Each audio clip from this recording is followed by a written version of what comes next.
তাহলে এই প্রসেসটাও আমরা করব না, কারণ অনেক লেন্দি হবে। এই প্রসেসটাও আমরা করব না, সেম অনেক লেন্দি হবে। এই দুটো প্রসেসের কোনো প্রসেসই করব না যদি ইনফাইনাইটলি মেনি সলিউশনস বলে দেওয়া থাকে। Hello everyone, welcome to SOE JEE. যারা এপ্রিলে জেই মেন্স দিচ্ছ বা যারা ডব্লিউবি জেই দেবে, আর যারা অলরেডি জানুয়ারিতে জেই মেন্স দিয়ে এসছো, তারা এই রকম টাইপের কোশ্চেন জেই মেনে পেয়েছো। এই প্রত্যেকটা শিফটে, অন্তত প্রত্যেকটা শিফটে একটা করে কোশ্চেন পরে, দু একটা শিফটে বাদ যায়, যে তিনটে ইকুয়েশান, লিনিয়ার ইকুয়েশান দিয়ে দিয়েছে, সিস্টেম অফ ইকুয়েশান, যার ইনফাইনাইটলি মেনি সলিউশন আছে, অসংখ্য সলিউশন আছে। তাহলে ল্যামডা প্লাস মিউ কত হবে? ঠিক আছে, এই ধরনের ইকুয়েশান সলভ করার জন্য আমরা দু রকমের মেথড ইউজ করতে পারি। একটা হচ্ছে কি আমাদের ম্যাট্রিক্সের ইনভার্স মেথড, যে একটা কোএফিসিয়েন্ট ম্যাট্রিক্স, আমরা এই ইকুয়েশানটা নিলাম, এই ইকুয়েশানটার কোএফিসিয়েন্টগুলোকে দিয়ে একটা ম্যাট্রিক্স তৈরি করলাম, এ আর এক্স আর বি। আর আমরা কি জানি, A X equals to B, A X equals to B, তাহলে X equals to A inverse B. আর এ ইনভার্সটা কি হয়? এ ইনভার্সটা হয় adjoint A by determinant A. তো এইভাবে আমরা ইউনিক সলিউশন বের করতে পারি। কিন্তু আমাদের এখানে কি চেয়েছে? ইনফাইনাইটলি মেনি সলিউশনস চেয়েছে, বলেই দিয়েছে ইনফাইনাইটলি মেনি সলিউশন। তো আমরা কি জানি, ডিটারমিনেন্টটা যদি নট ইকুয়াল টু 0 হয় তাহলে তার ইউনিক সলিউশন আছে। আর যদি ডিটারমিনেন্টটা 0 হয়ে যায়, ডিটারমিনেন্টটা 0 হয়ে গেলে দুটো কেস পাই, একটা অ্যাডজয়েন্ট এ ইন্টু বি, যেটা নট ইকুয়াল টু 0 ম্যাট্রিক্স, তখন তার কোনো সমাধান নেই। আর যদি 0 ম্যাট্রিক্স হয় তাহলে তার অসংখ্য সমাধান আছে। তাহলে এই একটা প্রসেস, আমরা এই ডিটারমিনেন্টটাকে 0 করব, তারপরে এই অ্যাডজয়েন্ট বের করব, অ্যাডজয়েন্ট বের করার পর তার সাথে বি ম্যাট্রিক্সের গুণ করে সেটা 0-র সাথে ইকুয়াল করব, 0 ম্যাট্রিক্সের সাথে ইকুয়াল করব, করে ল্যামডার মিউয়ের ভ্যালু বের করতে পারি। অথবা আরেকটা মেথড আছে, খুব ফেমাস মেথড, সেটা হলো ক্র্যামার্স রুল। ক্র্যামার্স রুল কি? সেম কোএফিসিয়েন্টগুলোকে নিয়ে একটা ডিটারমিনেন্ট তৈরি করলাম, এইবারে সেই ডিটারমিনেন্টটা যদি নট ইকুয়াল টু 0 হয় তাহলে আমরা কি বলবো? তার ইউনিক সলিউশন আছে। যেহেতু এখানে ইনফাইনাইটলি মেনি সলিউশন চেয়েছে, তাহলে এই স্টেপটা নিয়ে ভাববো না, তাহলে এইটা আমাদের নিশ্চয়ই 0 হতে হবে। এটা 0 হলে আবার এরও দুটো কেস আছে, যদি এখানে এবারে ল্যামডা 1, এই ডেল্টা 1, ডেল্টা 2, ডেল্টা 3 ডিফাইন করতে হয়। যখন ডেল্টা 1 মানে এক্সের কোএফিসিয়েন্ট রেসপেক্টে, সো এক্সের জায়গায় A1 A2 এর জায়গায় আমরা নেব যেটা আমাদের লাস্টে দেওয়া আছে, 2, 5, 33, এই লাস্টে দেওয়া আছে, সেইটা আমরা বসাবো। সিমিলারলি ল্যামডা 2-র জায়গায় এইরকমভাবে বসাবো, ল্যামডা 3-র জায়গায় এরকম বসাবো। তাহলে এটার ক্ষেত্রে আমাদের এক্স হয়ে যায় কি, ডেল্টা 1 বাই ডেল্টা হয়ে যায় এক্স, ওয়াই হয়ে যায় ডেল্টা 2 বাই ডেল্টা, আর জেড হয়ে যায় ডেল্টা 3 বাই ডেল্টা। তো এইটা আমরা এক্স ওয়াই জেডের ভ্যালু পাই, কিন্তু অসংখ্য সমাধান চেয়েছে। অসংখ্য সমাধানের জন্য আমাদের ডেল্টাটাকে 0 করতে হবে, আর ডেল্টা 1, ডেল্টা 2, ডেল্টা 3 সবাইকে 0 করে তবে ল্যামডা আর মিউয়ের ভ্যালু আমরা বের করতে পারি। এরপরে আমরা সেটাকে বের করব। তাহলে এই যে আমি যে দুটো প্রসেস বললাম, আগেরটা আর এইটা, এই দুটো প্রসেস কি আমরা করব পরীক্ষার সময় কোনো একটা? না, এই দুটো প্রসেসের কোনো প্রসেসই করব না যদি ইনফাইনাইটলি মেনি সলিউশনস বলে দেওয়া থাকে। তাহলে এই প্রসেসটাও আমরা করব না, কারণ অনেক লেন্দি হবে। এই প্রসেসটাও আমরা করব না, সেম অনেক লেন্দি হবে। এবারে অনেকেই তো বলতে পারো, স্যার শুধু ডিটারমিনেন্টটাকে 0 করে দিলে তো আসবে। দেখো, ডিটারমিনেন্টটাকেও যদি 0 করি, আমরা এই রকম একটা ইকুয়েশান বের করতে পারবো ল্যামডা আর মিউ দিয়ে। তাহলে এখানে আমরা ল্যামডা প্লাস মিউ কী করে বের করব? বের করতে পারছি না। বা অন্য জায়গায় পরীক্ষায় lambda square plus mu square যদি দিয়ে দেয়, তখন আমরা কি করে বের করব? করতে পারবো না। তার জন্য আমরা কি করব? তার জন্য আমরা করব ক্লাস 10-এর মেথড। ক্লাস 10-এর মেথড, হ্যাঁ স্যার, ক্লাস 10-এর মেথড দিয়েই আমাদের এই কোশ্চেনটা সলভ হবে।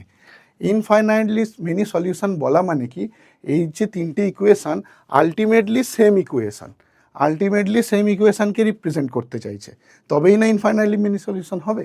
তো আমরা কি করব? ফার্স্টে একটা ভেরিয়েবলকে এলিমিনেট করে দেবো। ধরো এখানে আমরা এক্সকে এলিমিনেট করতে চাই, তো এটাকে আমি 1 নম্বর ইকুয়েশান বলছি, এটাকে 2 নম্বর বলছি, এটাকে 3 নম্বর বলছি। সো 2 থেকে আমি এখানে করি 2 মাইনাস 2 ইন্টু 1, এটা যদি করি আমরা কি পাবো? Lambda Y plus 5z equals to 5, আর এখানে কি হয়ে যাবে? 4y minus 6z equals to 4, দুটোকে বিয়োগ করছি।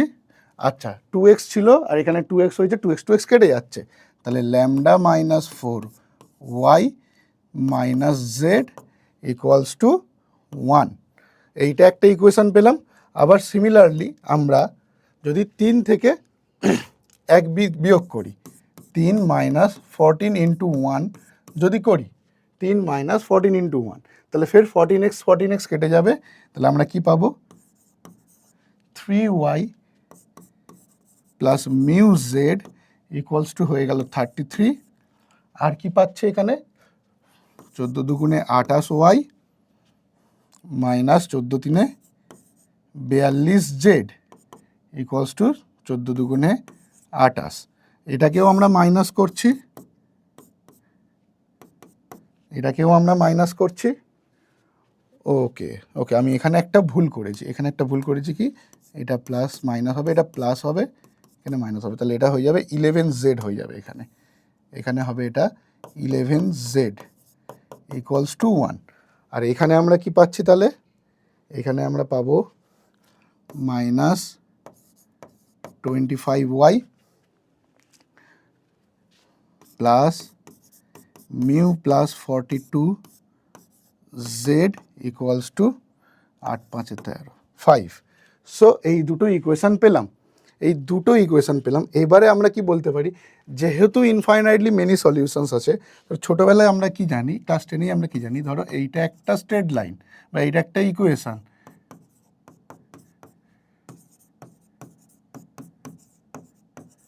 এর অসংখ্য সমাধান কখন থাকবে, যখন এদের কোএফিসিয়েন্টগুলোর রেশিও ইকুয়াল হবে। তার মানে এরা একই লাইনকে রিপ্রেজেন্ট করবে। এদের কোএফিসিয়েন্টগুলোর রেশিও যখন একই হবে তখন এদের অসংখ্য সমাধান থাকবে। সো সেটাকেই আমরা অ্যাপ্লাই করছি। এবারে দেখো ল্যামডা মাইনাস 4 আমরা করছি কি, lambda minus 4 by minus 25 equals to Y এর সাথে ওয়াই এর কোএফিসিয়েন্ট ইকুয়াল করলাম 11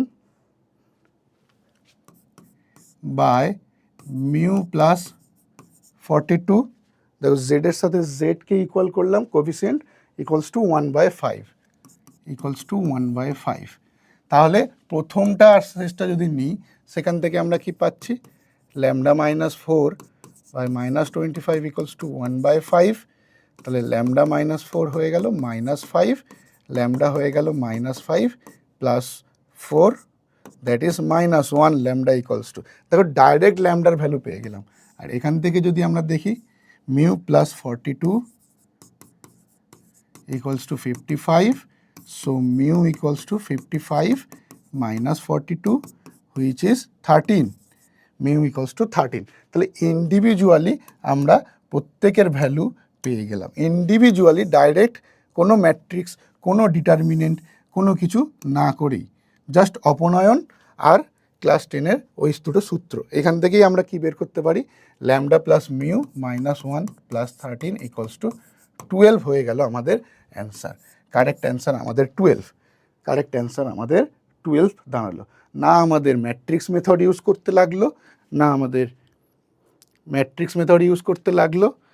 12-এর, না আমাদের ক্র্যামার্স রুলও ইউজ করতে লাগলো, না আমাদের ডিটারমিনেন্টও বের করতে লাগলো না। আমাদের জাস্ট কি করতে লাগলো, একটা ভেরিয়েবলকে আমরা এলিমিনেট করলাম অপনয়ন করে, তারপরে অসংখ্য সমাধান থাকার জন্য তাদের কোএফিসিয়েন্টগুলোকে ইকুয়াল করে দিলাম, কোএফিসিয়েন্টের রেশিওগুলোকে ইকুয়াল করে দিলাম। এই যে কোএফিসিয়েন্টের রেশিওকে ইকুয়াল করে দিলাম, ব্যাস, তাহলেই আমাদের এই যে ইকুয়াল করে দিলাম, তাহলেই ল্যামডা আর মিউ এর ভ্যালু আলাদা করেই বেরিয়ে গেল। এবার যদি lambda square plus mu square বের করতে দিত, সেটাও আমরা ইজিলি বের করতে নিতে পারতাম। যাই ভ্যালু বের করতে দিক, আমরা খুবই ইজিলি এই প্রসেসে বের করতে পারবো। সো ক্র্যামার্স রুল দিয়ে ইনফাইনাইটলি মেনি সলিউশনের এইরকম প্রচুর অঙ্ক তোমরা যেই মেনে দেখতে পাবে, প্রায় প্রত্যেকটা শিফটেই একটা করে কোশ্চেন থাকে। সো ক্লাস 10 জানলে, 12 না জানলেও, ম্যাট্রিক্স ডিটারমিনেন্ট না জানলেও তোমরা 4 মার্কস খুব ইজিলি ক্যারি করে নিতে পারবে। দেখো সেম টাইপের কোশ্চেন ইনফাইনাইটলি মেনি সলিউশন বের করতে বলেছে, এই অঙ্কগুলো আমি যেগুলো দিলাম এগুলো সব হোমওয়ার্ক হিসাবে তোমরা বাড়িতে প্র্যাকটিস করো, করে এই ভিডিওর নিচে কমেন্ট করে জানাও করতে পারছো কি না, বুঝতে পারছো কি না। ওকে, একবার না স্ক্রিনশট নিয়ে নিতে পারো কোশ্চেনগুলোর। ব্যাস, তাহলে ক্লাস 10 থেকেই আমরা যেই মেনে 4 মার্কস ক্যারি করে নিতে পারবো। ওকে, থ্যাংক ইউ।